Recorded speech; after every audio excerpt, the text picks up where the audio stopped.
Welcome to Introspection, the podcast about moving from grief to growth. I'm Amy Lindner Lesser, your host. Introspection started out as a podcast about hospitality, innkeeping, and innkeepers.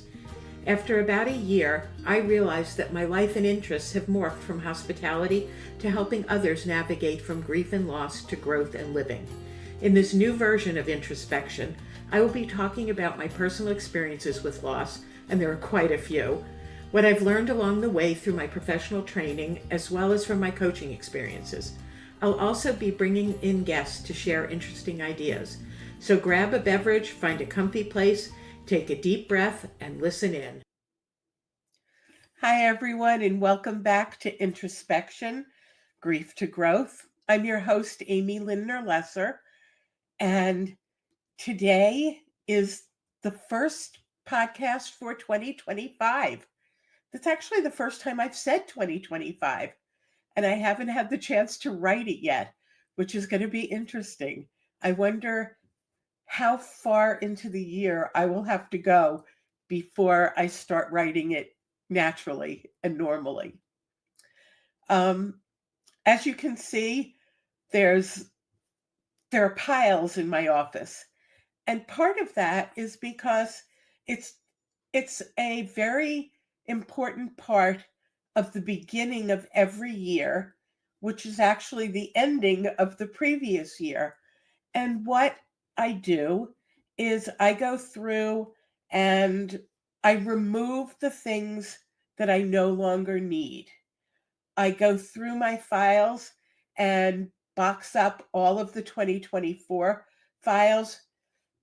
And over the next few weeks, I will make sure that I get my financial records together so that they can go to the accountant.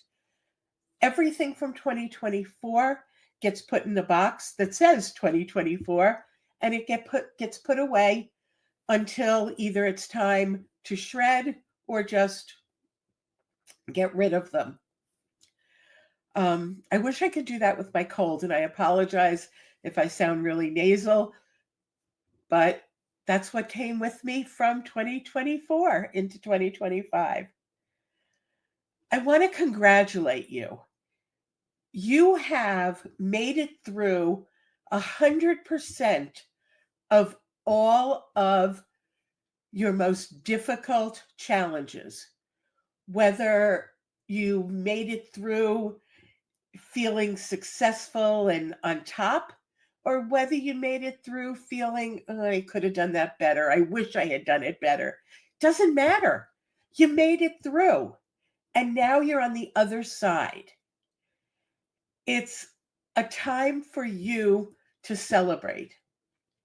And I'd like to ask that for 2025, each week, you write something about the week. Write down a success that you had, some sort of celebration, whether it's a small celebration or a large celebration. It could be, I prepared a meal for myself today. It could mean I invited a friend to go to the movies, or maybe I went to the movies alone. Take that piece of paper, fold it up, and find a decent sized jar so that you can put it in there. Close it up, and next week you do the same thing. Put your accomplishment into that jar. And on December 31st, 2025, take about an hour or so, open the jar, and read all of the successes, all of the things that you've achieved in 2025. Pat yourself on the back. Celebrate. Have a glass of sparkling something. Sparkling cider, sparkling wine, sparkling water. Or not sparkling, but celebrate your wins. We don't do enough of that. We tend to spend more time on all the things that go wrong. And I believe that success and manifestation of good things happens when we focus on the good. when we focus on the gratitude. Every year I treat myself to a Louise Hay calendar, and it's a little desk calendar. And today my message is, you're always on the precipice of being a greater, braver, stronger, wiser, kinder, wealthier, more compassionate, more grateful, more powerful, more generous version of yourself. I love that. I love to think about the fact that it's right there. I'm one step away and I can get there. And what I've learned over the years is that the more I focus on those positive things, the things that I wish to achieve, and I don't need to know how it's going to happen.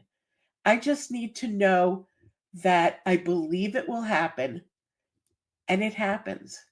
So remember, you're on the precipice of all of that great stuff. Life quakes or life transitions and the aftershocks that follow are something we all experience. A life quake can stem from the heartbreaking grief that arises from the loss of a loved one, or the disorientation felt when life suddenly shifts due to the loss of a job, relationship, identity, or health challenge. Learning to navigate these transitions with mindfulness, grace, and self-compassion is the key to finding your way back to joy, happiness, and inner peace. Advanced Grief Recovery Method Specialist and Certified Life Transition Coach Amy Lindner Lesser, MSW, expertly supports clients to navigate their life quakes and transitions with warmth, kindness, and grace. Learning to accept support as you navigate your way through the aftershocks is one of the most powerful gifts you can give yourself. Learn more at introspection.com. That's introspection.com. How do you celebrate yourself and your accomplishments? What do you do? Do you take extra time to indulge or to give yourself self-care? I shouldn't have said indulge, because it's not an indulgence. It's a necessity. And self-care is not selfish. It's self-preservation. As children, we get more feedback from others. We hopefully receive a lot of praise and a lot of encouragement. Unfortunately, for many of us, as we get older, and older could be in our 20s or 30s, 40s, 50s, 60s, 70s, 80s, and beyond, we tend to get less of that. And some of it is that we don't recognize in each other the things that are difficult for us to do. Sometimes we're afraid to make a big deal of it. We don't want to embarrass the other person. Sometimes there aren't others around to recognize that. So we need to do it for ourselves. How do you celebrate? I celebrate by calling a friend and sharing it with a friend. I can celebrate it by taking a wonderful bath with bubbles. I can celebrate it by getting a massage. I can celebrate it by sitting and reading a wonderful book, perhaps like now in the winter in front of a fireplace and a blazing fire. There are a lot of different ways to celebrate. Cooking a delicious meal or nuking a delicious meal. One of the ways that I'm doing self-care in 2025 is that I have subscribed to a meal service, and I no longer have to worry every single day what I'm preparing for lunch, what I'm preparing for dinner. Is my food going to spoil because I don't feel like eating what I bought? Instead, I have pre-cooked meals, pre-shopped meals, pre-portioned meals that are healthy for me. and they take about 2 minutes to nuke, and I can sit down, put my food on a beautiful plate, light a candle if I want, enjoy flowers on my table, and I can sit and enjoy it. And all I have to do is wash the dishes and put them away. That's one relatively easy. And what I've seen in the past few months when I started doing this was that it was saving me money because I would spend money on food that sometimes they were impulse buys. Oh, I'm in the mood for this. I'll buy it. And then by the time I got it home, I would forget about it, or I was no longer in the mood for it, or I didn't have the other ingredients I needed to cook it, and it went to waste. Now I don't have food spoilage. I don't spend as much time food shopping. I spend very little. So it's a win-win, and it's a self-care. So what do you do? Do you do your own food prep? Are you someone who loves preparing food? It doesn't matter what it is that you choose to do. The important thing is that you take care of yourself or your dog who's next to you. One of my other rituals for each New Year's is since my husband passed away in 1999, I spent time over New Year's Eve and New Year's Day writing a letter to him. And I write a letter that tells him what I've gone through, what's happened to me in my life over that year. The good things, the not so good things, and the bad things. It's a way to bring him into my life. And it's become a tradition and a ritual, and it makes it easy for me to say, no, thanks, I don't want to go out New Year's Eve. I have something to do. And I do. And I'm with the best company that I can be with, myself, as well as my dog and my cats. I can sit and write in front of my fireplace. This year I decided to type the letter to him instead of handwriting it. And I'm going to take it and just glue it into the journal that I've been using. Another thing which I've talked about has been I select a word of the year. I don't believe in resolutions because, first of all, it's a negative to me. It means you're resolving, you're promising to do something that's not as negative as it was in the past. The other part is, I don't know about you, but every time I did a resolution, I ended up not following through by the end of the first week. I may have made it the whole week, but rarely did it go past that. So instead, I pick a word of the year.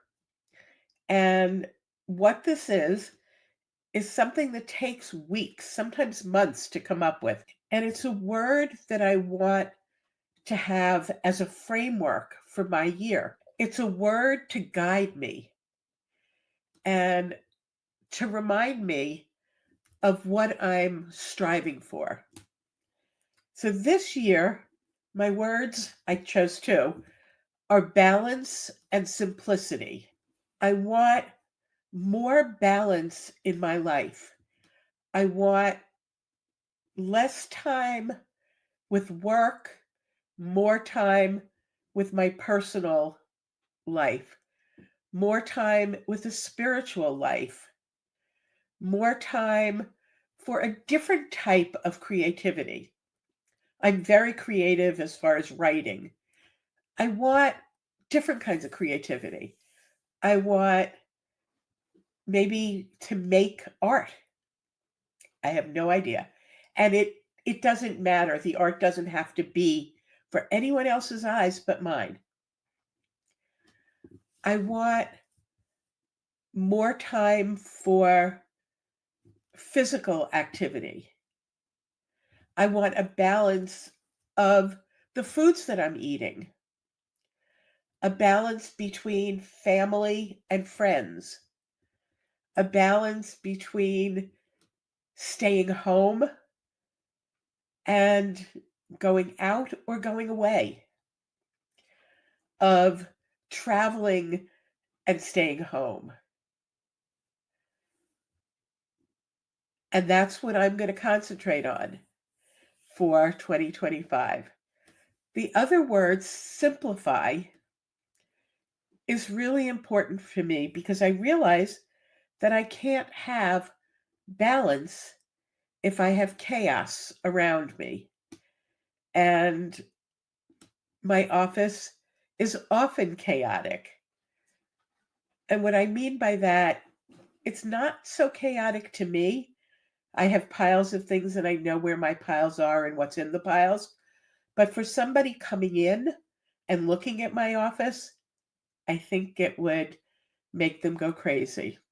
I want to pare down my belongings. I don't need 15 copies of a certain journal. Do I need the journals from 15, 20 years ago? Do I need the annual plans that I developed when I owned an inn? I don't think so. What files am I keeping that I don't need to keep legally anymore? And are they serving me in any way? And that also goes with or goes for relationships. Are there people I'm keeping in my life because they're there or because they are contributing in some way to my joy? I've heard people talk about a joy audit and going through your life and saying, I don't need to go to this group meeting. It doesn't bring me joy. It doesn't bring me anything. It's just an hour of my time. So I'm going to stop doing it. I believe that simplifying and balancing is going to bring joy into my 2025. What about you? Have you picked a word for the year? If so, please share it. I would love to hear it. If you're a member of my Facebook group, then you can share it there. And remember that I go live every Wednesday morning there on a topic that drops in. I want to also end with gratitude. I begin my year and I end my year just as I do. I begin my days and I end my days with gratitude. There are things that we take for granted that I realize we are so lucky and fortunate to have in our lives. Things that are just commonplace, like the fact that I have a chair and a desk and a computer and internet, and that I have a way to communicate with all of you. The fact that I'm sitting in a warm home that has electricity and heat, and I have the ability to cook meals, that I'm protected from the environment. Right now, Mother Nature is snowing here. The fact that I have choices in all these things, that at least for now, I can choose where I want to live and how I want to live. I'm really fortunate that not everybody has that option. Some people can't afford to own a house. Some people are in substandard housing.